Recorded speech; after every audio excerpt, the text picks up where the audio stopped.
Tan fi lan yn y clwb ni wastad yn clywed am pan o'n i wedi ennill y Cwpan, so mae fe'n surreal really i fod yn chwarae yn y cwp a os ni'n gallu ennill y gêm yn gobeithio gallwn ni ennill y full thing. So fi'n promis o unrhyw beth, ond so mae unrhyw beth yn bosibl. Amser yma llynedd, oedd Rubin Colwill yn enw eitha anghyfarwydd i lot fawr ohono ni.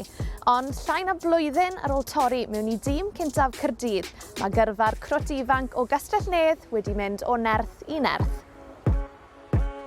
Mae fe'n crazy, y pethau sydd wedi digwydd yn y blwyddyn diwethaf, fel ti'n gwybod fel Snapchat memories a pethau, ti'n gweld beth oedd yn digwydd blwyddyn diwethaf, fel oedd fi chwarae gyda'r 23 yn Caerdydd yn fel dod mlaen gyda 20 munud i fynd a pethau. A blwyddyn hyn fi'n chwarae gêm i'r tîm cyntaf a pethau, mae fe'n...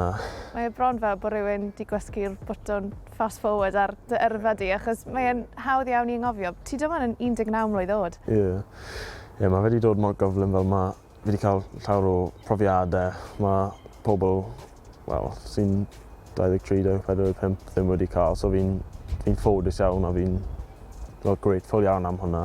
Dwi ddim yn gyfrinach ar y cae, mae Caerdydd wedi cael tymor eitha anodd hyd yn hyn, ond i chi'n garfan really ifanc. Yw hwnna wedi bod yn heriol? Mae fe'n gret i'r clwb cael grŵp o bois ifanc yn dod trwy. Mae fe'n gret i gweld fel ffrindiau fi a popeth yn dod trwy a chwarae fel. Mae fe gallu bod yn galed hefyd, achos mae'r bois i gyd ddim gyda'r profiadau mae'r pobl henach gyda. So, wrth gêm mewn ni'n weithio dal ni ennill, o'n i ddim yn ennill, o'n i'n chwarae'n dda. Mae'r bois henach yn jyst gyda'r bach o'r experience na i gallu see the game out. So.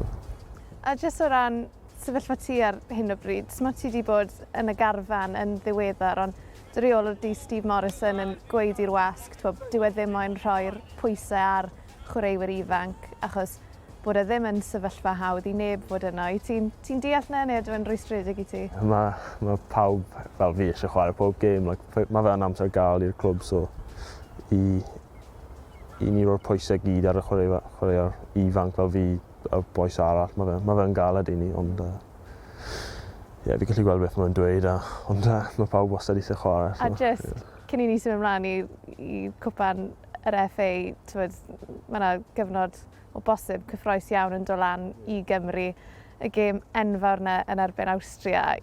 Yw hwnna ar dy feddwl di o gwbl, neu ti wedi gweud, na, sa'n meddwl am hwnna tan bod yr amser yn dod? Mae wastad ar meddwl ti, mae pawb yn siarad amdano fe, wastad pan mae'r Caerdydd yma yr un adeilad ar bois Cymru, so pan fi'n gweld fel IG a pethau, mae wastad yn dweud wrth i ti'n edrych mlaen am y gêm Awstria a popeth, so mae fe wastad yn cefn y ymenydd i, mae rhaid fi fel ffocysu ar y gêm sy'n dod o Caerdydd a popeth nawr.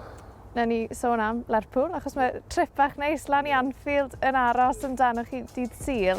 Mae wastad upset yn y cup, so gobeithio gallwn ni ennill y gêm, ond just yr experience i pawb i gallu chwarae fan'na wedyn y win hefyd bydd hwnna'n just bonus i ni. Fi'n gwybod maen nhw'n tîm arbennig sydd yn galed iawn i ennill, ond bydd y boys fi'n siŵr yn rhoi popeth i triol ennill y gêm. Wrth gwrs mae hanes da iawn gyda Caerdydd yn y Cwpan yma. I chi mynd i fod yn cymryd unrhyw ysbrydoliaeth o'r hanes? Ie, mae rhaid. Mae'r statw mas fan'na, pan ta fi lan yn y clwb ni wastad yn clywed am pan o'n i wedi ennill y Cwpan, so mae fe'n surreal really i fod yn chwarae yn y cwp a os ni'n gallu ennill y gêm yn, gobeithio gallwn ni ennill y full thing, so fi'n promis o unrhyw beth, ond fath o chydig o luck gallwn ni, falle.